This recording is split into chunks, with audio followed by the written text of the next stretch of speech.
un evento importante qui a Porto Empedocle, ne parliamo con Giugiu Gramaglia che ci spiegherà quale sarà l'iniziativa, la data, insomma tutti i dettagli per cui venire a vedere questo bell'evento.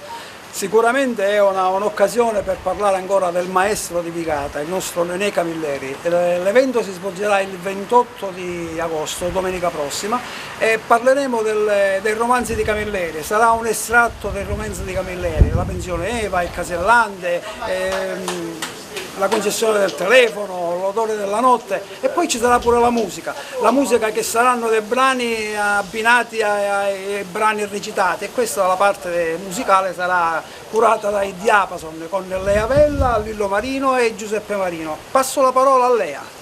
Sì, noi cureremo la musica, ci sarà un connubio tra recitazione, quindi tra brani recitati dal maestro Giugiu e noi che cureremo questi brani. Cominceremo ad esempio con La finestra di Carmen Consoli, ovviamente saranno dei brani adattati a chitarra e mandolino, quindi saranno un po' modificati, e voce ovviamente.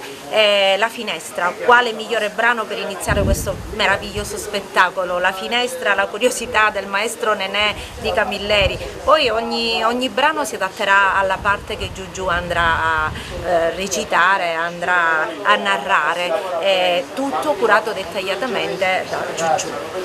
Allora ricordiamo dove si svolgerà l'evento e la data, giusto per chiudere l'intervista. Questa la facciamo dire a Giuseppe. E allora, Piazza Kennedy, 28 agosto, ore 21, 21:30. 21. A Porto Empedocle. Vi aspettiamo! Vi aspettiamo! Ciao!